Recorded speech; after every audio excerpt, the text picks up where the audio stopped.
बाल विकास स्कूल खादरा के online classes में आपका एक बार फिर से स्वागत है। बहुत बहुत अभिनंदन है। आज हम कारक प्रकरण को आगे लेकर के चलते हैं। आज हम पढ़ेंगे पंचमी विभक्ति अपादान कारक। अपादान कारक में पंचमी विभक्ति होती है जिसका चिन्ह होता है से, अलग होने के अर्थ में। किसी भी वस्तु का किसी से अलग होना जब दर्शाया जाता है तो वहां पर अपादान कारक होता है, पंचमी विभक्ति होती है। अब यहाँ पर अपादान किसे कहते हैं, ये प्रश्न हमारे सामने आता है। सबसे पहले अपादान किसे कहते हैं? यह एक सूत्र है, ध्रुवम पाये अपादानम। ध्रुवम पाये अपादानम, ये सूत्र कहता है अपाये सति यद ध्रुवम तस्य अपादान संज्ञा भवति। अपाये सति यद ध्रुवम तस्य अपादान संज्ञा भवति, अर्थात जिससे कोई वस्तु अलग होती है, जिससे कोई वस्तु अलग होती है उसकी अपादान संज्ञा होती है। ये याद रखने की चीज है, यहां विशेषकर ध्यान देने की जरूरत है। जिससे कोई वस्तु अलग होती है उसकी अपादान संज्ञा होती है, जिससे कोई वस्तु अलग होती है। ध्रुवम पाये अपादानम, ये सूत्र कहता है कि जिससे कोई वस्तु अलग होती है उसकी अपादान संज्ञा होती है। फिर दूसरा सूत्र आता है अपादाने पंचमी। अपादाने पंचमी, ये सूत्र जो है ये कहता है कि जिसकी अपादान संज्ञा होती है उसमें पंचमी विभक्ति होती है। जहां भी अपादान संज्ञा होगी, अपादाने पंचमी, इस सूत्र से अपादान में पंचमी विभक्ति होती है। जैसे यहां पर उदाहरण दिया है, एक उदाहरण लेते हैं। पेड़ से पत्ता गिरता है।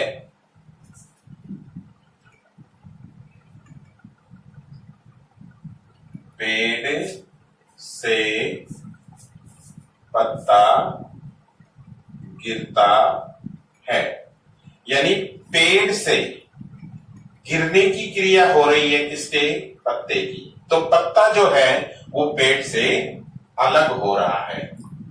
पत्ता पेड़ से अलग हो रहा है, तो अलग होने के कारण यहां पर पत्ता पेड़ से अलग हो रहा है। किससे अलग हो रहा है? पेड़ से।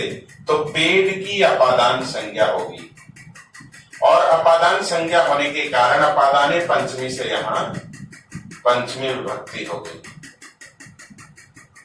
और ये बन जाएगा वृक्षात् पत्रम पतति। वृक्षात् पत्रम पतति, पत्ती यहां क्रिया है, पत्र यहां कहता है किससे गिर रहा है? पेड़ से, इसकी अपादान संज्ञा हो रही है। तो यहां पर पेड़ से पत्ता गिरता है, पेड़ से पत्ता अलग हो रहा है, अलग होने के अर्थ में पंचमी विभक्ति होगी पेड़ की, इसलिए ये बना वृक्षात् पत्रम पतति। ऐसे ही और उदाहरण आप ले सकते हैं। राजा गांव से आता है। राजा गांव से आता है, इसमें राजा जो है वो गांव को छोड़ रहा है, गांव से अलग हो रहा है। गांव से अलग होगा तभी आएगा, तो यहां पर किससे अलग हो रहा है? गांव से। तो इसका बन जाएगा नृप है, ग्रामात् आगच्छति, राजा गांव से आता है। इस प्रकार से जब अलग होने की क्रिया दर्शाई जाती है तो जिससे अलग होता है उसकी अपादान संज्ञा होकर के अपादाने पंचमी से पंचमी विभक्ति होती है। आगे सूत्र आता है भीतार्थानाम भय हेतु, भीतार्थानाम भय हेतु, हेतु का मतलब होता है कारण। भीतार्थानाम, भीत यानी डरा हुआ, भीत अर्थ या फिर रक्षा अर्थ, भीत यानी डरा हुआ और रक्ष यानी रक्षा करना। इन अर्थ वाली धातुओं के योग में या इन अर्थ वाली धातुओं के साथ भय का जो हेतु है, भय या रक्ष का जो हेतु है यानी कारण है, उसकी अपादान संज्ञा होती है और अपादाने पंचमी से पंचमी विभक्ति होती है। जैसे बालक शेर से डरता है, बालक शेर से डरता है। तो यहां पर बालक जो है वो डर रहा है, डरने की क्रिया हो रही है, भय की क्रिया हो रही है किसकी? बालक की। लेकिन भय किससे हो रहा है? शेर से हो रहा है। भय किससे हो रहा है? शेर से। तो शेर से डर रहा है, जिससे भय होता है, उसकी यहां पर अपादान संज्ञा होगी। तो यहां अपादान संज्ञा होगी शेर की। किसकी होगी? शेर की। और यहां पर ये बन जाएगा बालक है शिंगात विभेति, बालक शेर से डरता है। अर्थात बालक को भय किससे लग रहा है? शेर से लग रहा है, बालक शेर से डर रहा है। ऐसे ही राजा दुष्ट से रक्षा करता है, राजा दुष्ट से रक्षा करता है। यानी राजा जो है वो रक्षा कर रहा है, रक्ष अर्थ वाली धातुओं में और भय अर्थ वाली धातुओं में भीतार्थानाम भय हेतु, इस सूत्र से अपादान संज्ञा होगी। तो यहाँ राजा के द्वारा रक्षा की जा रही है, किससे? दुष्ट से। तो दुष्ट की अपादान संज्ञा होकर के अपादाने पंचमी से इसमें पंचमी विभक्ति हो जाएगी और ये बन जाएगा नृपः दुष्टात्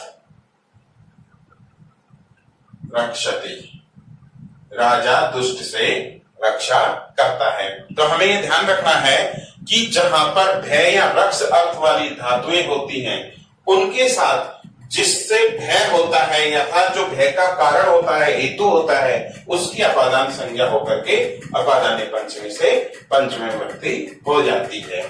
अगला सूत्र आता है आख्यातोपयोगे, आख्यातोपयोगे।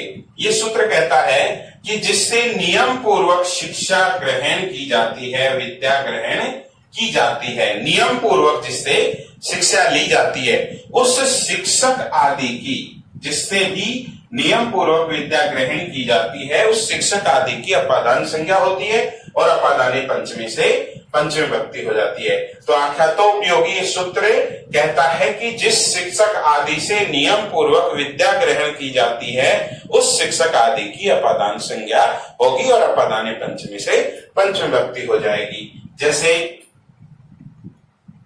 शिष्य है, उपाध्यायात् अधीते,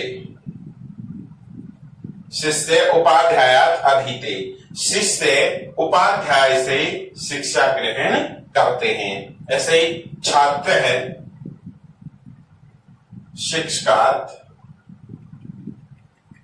पठति, छात्र शिक्षक से पढ़ते हैं। यहाँ उपाध्याय और शिक्षक ये दोनों नियम पूर्वक अपने अपने विद्यार्थियों को शिक्षा देने का काम कर रहे हैं। तो जहां पर नियम पूर्वक शिक्षा दी जाती है, वहां उस शिक्षा देने वाले शिक्षक आदि की अपादान संज्ञा होगी और अपादाने पंचमी से पंचमी विभक्ति होगी। इसलिए यहाँ उपाध्याय, यहाँ शिक्षक। इसी प्रकार से आगे सूत्र आता है जुगुप्सा विराम प्रमादार्थानाम उपसंख्यानम, जुगुप्सा विराम प्रमादार्थानाम उपसंख्यानम। ये सूत्र क्या कहता है? जुगुप्सा यानी घृणा करना, विराम यानी रुकना, प्रमाद यानी आलस्य, असावधानी, इन अर्थ वाली धातुओं के योग में जिससे घृणा की जाती है, रुका जाता है, आलस्य या असावधानी की जाती है, उनकी अपादान संज्ञा होती है। जिससे घृणा आदि की जाती है उनकी अपादान संज्ञा होती है और अपादाने पंचमी से उसमें पंचमी विभक्ति हो जाती है। जैसे यहां पर उदाहरण है, महेश पापात जुगुप्सते। महेश पापात जुगुप्सते। महेश पाप से जुगुप्सते यानी ईर्ष्या करता है, घृणा करता है। महेश पाप से घृणा करता है। तो जुगुप्सा जो धातु है, इस धातु के योग में घृणा की जा रही है यहां पर किससे? पाप से। किसके द्वारा? महेश के द्वारा। तो महेश तो हो गया यहां पर कर्ता और जुगुप्सा यहां पर क्रिया हो गई, धातु हो गई। इस धातु के योग में क्या किया जा रहा है? घृणा की जा रही है यहां पर। किससे की जाती है? पाप से। तो ये कर्म हो गया। लेकिन यहां ये पाप से घृणा की जा रही है, इस धातु के योग में पाप के अंदर अपादान संज्ञा होगी और अपादान संज्ञा होने के कारण इसमें पंचमी विभक्ति हुई और ये बना पापात। महेश पापात जुगुप्सते। ऐसे ही कुलदीप अधर्मात विरमति।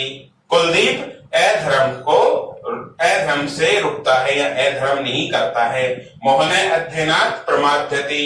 मोहन अध्ययन से आलस्य करता है, असावधानी करता है।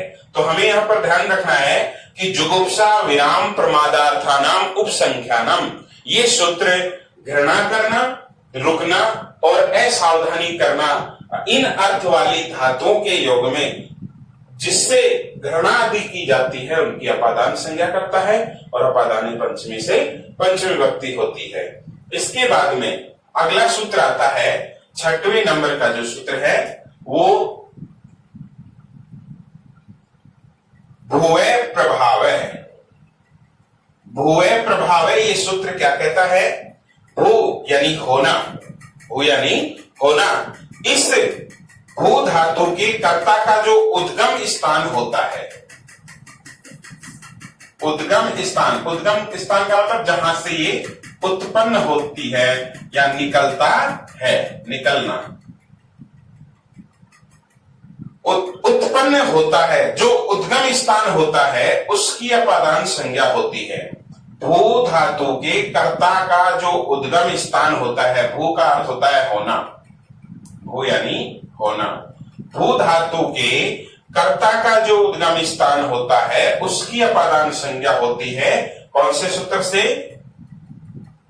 भूय प्रभव, भूय प्रभाव है, सॉरी भूय प्रभाव है। ये सूत्र भू धातु के कर्ता का जो उद्गम स्थान होता है उसकी अपादान संज्ञा करता है और अपादानी पंचमी से इसमें पंचमी विभक्ति होती है।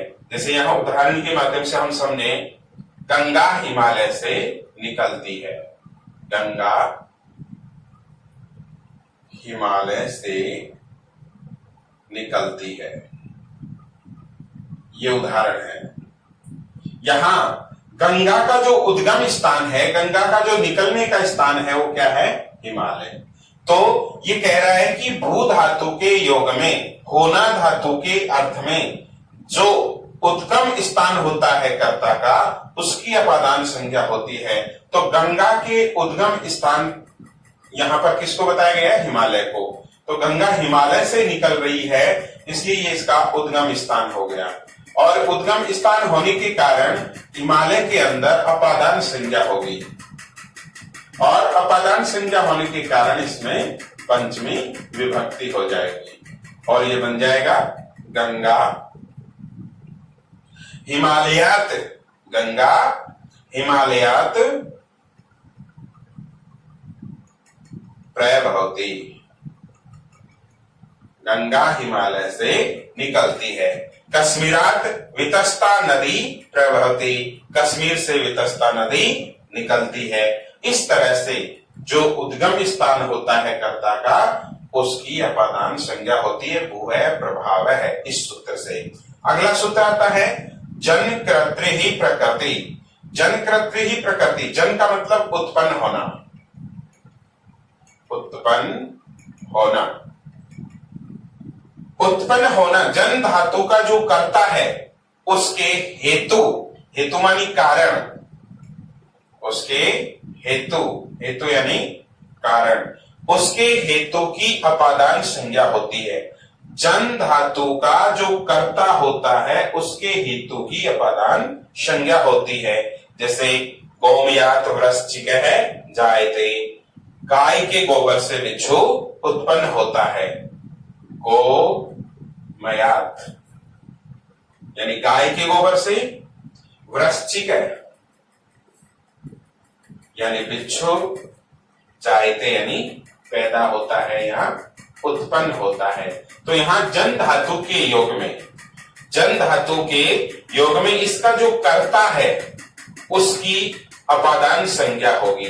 तो यहां गोम, गाय का जो गोबर है इसकी अपादान संज्ञा होकर के अपादान पंचमी से पंचमी विभक्ति हुई और ये बना गोमयात वृश्चिक जायते, गाय के गोबर से बिच्छू उत्पन्न होता है। ऐसे कामात क्रोध है जायते, कामात क्रोध है जायते, काम से क्रोध उत्पन्न होता है, काम से क्रोध उत्पन्न होता है, कामात की अपादान संज्ञा होकर के इसमें पंचमी विभक्ति हुई। ये था जन कर्तृ प्रकृति। ये सूत्र जन यानी उत्पन्न होना अर्थ वाली जो धातु है उसके कर्ता जो है, उस कर्ता का जो हेतु है, कारण है, किस कारण से वो ऐसा हो रहा है, उस कर्ता के हेतु की अपादान संज्ञा होगी। जैसे यहाँ क्रोध के उत्पन्न होने का जो कारण है वो क्या है, काम, और ऐसे यहाँ बिच्छू के उत्पन्न होने का जो कारण है वो कौन है, गोबर, गाय का गोबर। इसलिए यहाँ पर गोबर की अपादान संज्ञा हुई और यहाँ काम की अपादान संज्ञा हुई। तो जो कर्ता की उत्पन्न होने का हेतु होगा उसकी अपादान संज्ञा होकर के अपादान पंचमी से पंचमी विभक्ति हो जाएगी। अब इसी क्रम में 8वां सूत्र आता है अंतर्धौ येनाद अदर्शनम इच्छति, अंतर्धौ येनाद अदर्शनम इच्छन्ति। ये सूत्र क्या कहता है, ये सूत्र कहता है कि जब कर्ता जिससे अदर्शन अर्थात छिपना चाहता है, कर्ता जिससे अपने आप को अलग रखना चाहता है, छुपाना चाहता है, जिससे अपने आप को गायब करना चाहता है, तो कर्ता जिससे दर्शन चाहता है, छिपना चाहता है, तब उसकी अपादान संज्ञा होती है। जैसे बालके मातु निलीयते, बालक है मातु निलीयते, यानी बालक माता से छिपना चाहता है, बालक माता से छिपना चाहता है। निलीयते ये क्रिया हो गई, बालक यहाँ कर्ता हो गया, बालक अपने आप को छुपाना चाहता है, किससे, माता से छिपाना चाहता है। तो यहाँ पर बालक है मातु निलीयते, ऐसे बालक माता से छुपता है। महेश है जनकात निलीयते, महेश पिता से छुपता है, महेश है जनकात निलीयते, महेश पिता से छुपता है। तो निलीयते यहाँ क्रिया हो गई और महेश यहाँ कर्ता हो गया। ये कर्ता जो है छिपने के कारण, कर्ता जो है आदर्शन होना चाह रहा है, किससे आदर्शित होना चाह रहा है, अपने पिता से, अपने पिता से छुपना चाह रहा है। तो जिससे छुपना चाह रहा है उसकी अपादान संज्ञा होगी। जैसे ध्यान पूर्वक समझना, महेश पिता से छुपता है, तो यहां महेश जो करता है ये छिपना चाह रहा है, छिपने अर्थ में कर्ता अपने आप को आदर्शित करना चाह रहा है। अंतर्धौ येनाद अदर्शनम इच्छति, ये सूत्र कह रहा है कि जब कर्ता जिससे आदर्शन चाहता है, छिपना चाहता है, तो जिससे वो छुपना चाहता है उसकी अपादान संज्ञा होगी। तो यहाँ किससे छुपना चाह रहा है, पिता से छुपना चाह रहा है। यहाँ पर किससे छुपना चाह रहा है, माता से छुपना चाह रहा है। तो जहां पर वह जिससे छुपना चाहता है उसकी अपादान संज्ञा होगी, ना कि कर्ता की। कर्ता जिससे छुपना चाह रहा है उसकी अपादान संज्ञा होने के कारण उसमें पंचमी विभक्ति हो जाएगी। यहां जनकार्थ में पंचमी विभक्ति हुई, मातु में पंचमी विभक्ति हुई। क्यों? क्योंकि कर्ता इनसे छुपता है, इसलिए यहां इनकी अपादान संज्ञा होकर के अपादाने पंचमी से पंचमी विभक्ति हुई। अब आगे आता है सूत्र वारणार्थानाम इप्सित है। 90 नंबर का सूत्र है वारणार्थानाम इप्सित है। वारणार्थम, वर्ण, वर्ण यानी होता है हटाना। वारणार्थम इप्सित है। वर्ण अर्थ की धातु का योग में, वर्ण अर्थ की धातु के योग में जो अत्यंत इष्ट है, इप्सित यानी चाहा गया है, प्रिय है, उस वस्तु की अपादान संज्ञा होती है। सूत्र देखना, वारणार्थानाम इप्सित है। ये सूत्र कह रहा है कि वर्ण अर्थ की यानी हटाने के अर्थ में कर्ता जिसको अत्यंत चाह रहा है, जो अत्यंत इष्ट है, प्रिय है, उस वस्तु की अपादान संज्ञा होगी। वर्ण अर्थ में जो अत्यंत इप्सित है, कर्ता वर्ण अर्थ में, हटाने के अर्थ में जिसको सबसे ज्यादा चाह रहा है, उसकी अपादान संज्ञा होगी और अपादाने पंचमी से पंचमी विभक्ति होगी। जैसे किसान जो से गाय हटाता है, किसान जो से गाय हटाता है। किसान जो से गाय हटाता है, यहां वर्ण अर्थ का प्रयोग हुआ है। वर्ण यानी हटाना, अभी बताया था आपको, हटाना अर्थ का प्रयोग हो रहा है। यहां पर गाय को हटाया जा रहा है, किससे? जौ से, जौ की खेती से, जौ को खाने से जो है किसान गाय को दूर कर रहा है, हटा रहा है। तो यहाँ हटाने की जो क्रिया हो रही है, वर्ण अर्थ की जो धातु यहाँ पर आ रही है, उसमें किसान जो करता है, किसान करता है, ये हटाना चाह रहा है किसको? गाय को। किसको हटाना चाह रहा है? गाय को हटाना चाह रहा है। लेकिन गाय को हटाने के लिए ये गाय से भी ज्यादा प्रिय किसको लग रहा है? गाय से भी ज्यादा प्रिय इसको लग रहा है जो, इसलिए जो को नहीं खाने दे रहा, जो को बचाना चाह रहा है, क्योंकि जो इसको प्यारा है, जो प्यारा होने के कारण जो को बचाना चाह रहा है और गाय को हटाना चाह रहा है। तो यहां पर ये सूत्र यही समझा रहा है कि वर्ण अर्थ की धातुओं के योग में, हटाने अर्थ की धातुओं के योग में जो अत्यंत इष्ट होता है, उस इष्ट मानी प्रिय, उस प्रिय वस्तु की अपादान संज्ञा होगी। तो यहां किसान को गाय प्यारी लग रही है या जो? निश्चित रूप से जाहिर सी बात है जो प्यारा लग रहा है, इसलिए जो के अंदर से गाय को हटा रहा है, तो जो की अपादान संज्ञा होगी, और अपादान संज्ञा होगी तो इसमें पंचमी विभक्ति होगी। यही समझने की बात है। किसको हटा रहा है? गाय को हटा रहा है। तो यहां पर किसान तो हो गया कर्ता, किसान कृषक है, जो से यवित है, कृषक है, यवित है, काम, गाय को वार्यति हटाता है। किसान जो से गाय को हटाता है, यह काम, इसमें पंचमी विभक्ति हुई अपादान संज्ञा होकर के। ऐसे और भी हटाने अर्थ के कई सारे उदाहरण हो सकते हैं। लास्ट सूत्र आता है इसका पंचमी विभक्ति। पंचमी विभक्ति, ये सूत्र क्या कहता है?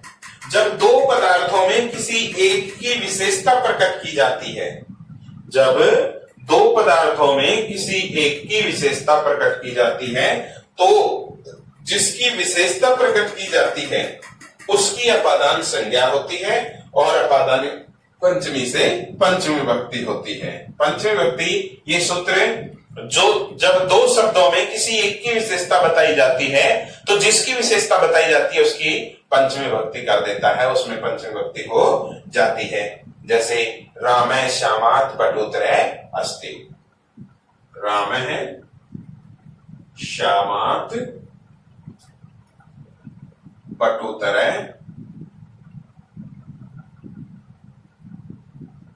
अस्ति। राम श्याम से चतुर है, तो यहां पर राम की और श्याम की दोनों की तुलना की जा रही है कि एक इनमें चालाक है, तेज है। कौन? राम। किससे? श्याम से। राम श्याम से तेज है। तो यहां पर श्याम की जो है अपादान संज्ञा होकर के अपादाने पंचमी से पंचमी विभक्ति हो जाएगी और ये बन गया श्यामात्। राम श्यामात् प्रपुत्र अस्ति। ऐसे ही जननी जन्म भूमिश्च स्वर्गाद अपि गरीयसी। तो यहां स्वर्ग में क्या होगा? पंचमी विभक्ति होगी।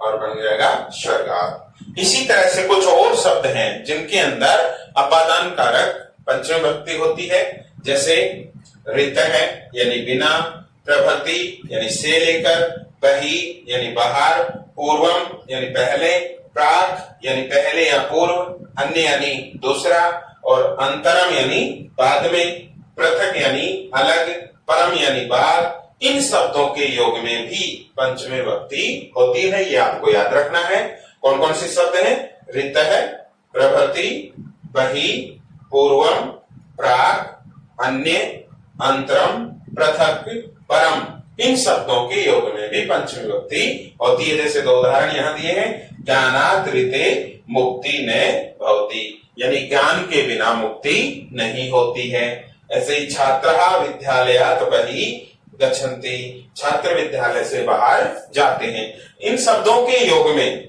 हमेशा पंचमी विभक्ति होगी, ये आपको याद रखना है। तो आज का अपना ये अपादान कारक पंचमी विभक्ति कंप्लीट हुआ। धन्यवाद। जय हिंद।